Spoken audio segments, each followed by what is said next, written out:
اب ذرا اس بات پر غور فرمائیے کہ یہی فرشتے تھے جب حضرت آدم علیہ السلام کی تخلیق فرما رہے تھے باری تعالیٰ، اور ان سے کہا تھا کہ انی جاعل فی الارض خلیفہ، تو انہیں کو تو تعجب ہوا تھا کہ اتجعل فیہا من یفسد فیہا ویسفک الدماء ونحن نسبح بحمدک ونقدس لک، آپ ایسی مخلوق پیدا کر رہے ہیں جو زمین میں فساد مچائے گی اور خون بہائے گی، اور ہم آپ کی کو اور کیا چاہیے؟ مطلب نحن نسبح بحمدک ونقدس لک، آپ کی تسبیح ہم کر رہے ہیں، آپ کی حمد ہم کرتے ہیں، آپ کی تقدیس ہم کرتے ہیں، تو ایسی مخلوق پیدا کرنے کا کیا مقصد ہے؟ سمجھ میں نہیں آیا کہ کیوں پیدا کر رہے ہیں۔ تو اللہ تعالیٰ نے فرمایا کہ انی اعلم ما لا تعلم، میں وہ جانتا ہوں جو تم نہیں جانتے۔ تو مطلب یہ تھا کہ بھائی تم ہماری تسبیح کر رہے ہو یا تحمید اور تقدیس کر رہے ہو اور ہماری اطاعت کر رہے ہو، تو اس میں تمہارا کیا کمال؟ ہم نے تمہیں معصیت کی اور گناہ کی صلاحیت ہی نہیں دی، تمہارے اندر وہ جذبہ ہی پیدا نہ کیا، وہ خواہشات ہی پیدا نہیں کی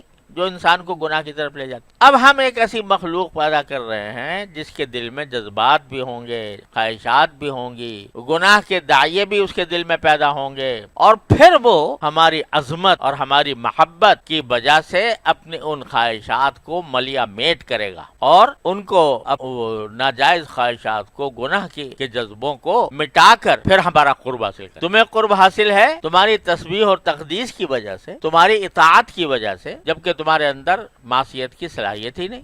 ہم اب ایسی مخلوق پیدا کرنے جا رہے ہیں کہ جس میں یہ ساری گناہ کے تقاضے ہوں گے، جذبات مچلیں گے، خواہشات پیدا ہوں گی، گناہ کے داعیے ابھریں گے، مگر جب یہ ان سارے گناہ کے تقاضوں کو مغلوب کر کے مٹا کر ہماری اطاعت کرے گا تو پھر وہ ایسا بن جائے گا کہ تمہارے حکم دیں گے کہ سجدہ کرو۔ اس سجدہ کروایا کہ نہیں آدم علیہ السلام؟ کون؟ کس سے کروایا؟ معصوم لوگوں سے، جن سے کوئی خطائی سرزد نہیں ہوتی، ان لوگوں سے کہ جن کا سوائے اللہ تعالیٰ کی تسبیح و تقدیس کے کوئی اور کام نہیں، ان سے سجدہ کروایا۔ کس کو کروایا؟ جس سے خطا بھی ہونی ہے، پیدا ہی کیا گیا ہے۔ وہ کائے کے لیے پیدا اس لیے کیا گیا ہے کہ یہ خطا کے اور غلطی کے اور گناہ کے جذبات اس میں ہوں گے، پھر اس کو یا تو مٹا کر بچے گا، یا اگر مبتلا ہو جائے گا تو ہمیں پکارے گا، ہم سے استغفار کرے گا، ہم سے مانگے گا، اور ہم اس کو مغفرت کریں گے، تو اس کا درجہ اے فرشتوں تم سے بھی اونچا چلا جائے۔ میں نے ایک شعر میں اسی بات کو کہا ہے کہ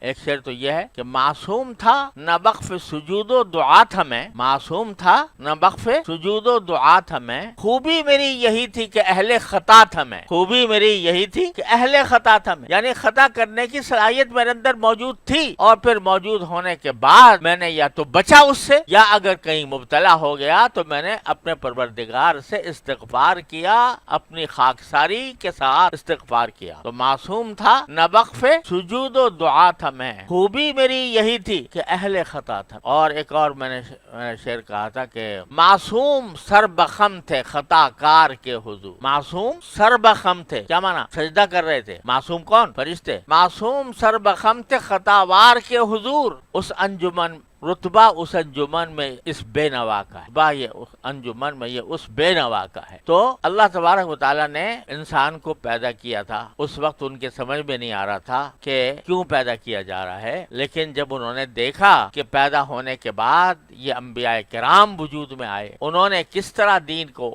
پھیلایا، کس طرح انسان کو غفلت سے اور گناہوں سے بچانے کی تدبیریں بتائیں، اور کس طرح باوجود گناہ کے جذبے کے ان کو نیکی کی طرف دعوت دی اور نیکی کے لیے تربیت فرمائی۔ اب ان کو پتا چلا کہ اچھا یہ مخلوق تھی، تو اب ان کے لیے یہ دعا کرتے یستغفرون لمن فی الارض، کیونکہ یہ تو پتا ہے کہ بھئی پیدا ہی کیا گیا تھا یہ اس وجہ سے کہ اس میں صلاحیت تھی گناہ کی، تو اب اس کا مقام بہت اونچا ہے۔ اگر یہ گناہ سے بچ جائے تو ایک طرف تو استغفار کرتے ہیں زمین والوں کے لیے، اور اپنی جو اصل کام ہے وہ تو کرتے ہی ہیں، یسبحون بحمد ربہم، اور پھر جو دعا اس طرح کرتے ہیں ربنا وسعت کل شیء رحمت و علما، اے اللہ آپ کی رحمت، آپ کا علم سارے جہان پر وسیع اور کشادہ ہے، فاغفر للذین تابوا، تو آپ مغفرت کر دیجئے ان کی جو آپ کی طرف رجوع کریں۔ تابو، تابا یتوبو کے معنی عربی میں آتے ہیں لوٹنے، یعنی جو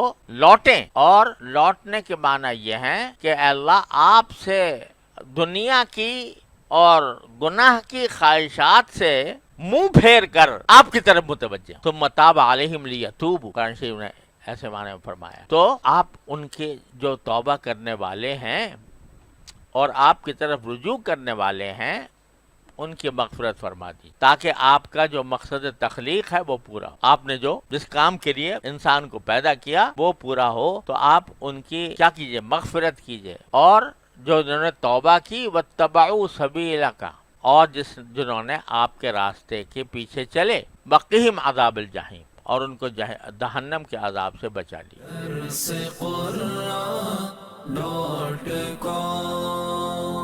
www.darsequran.com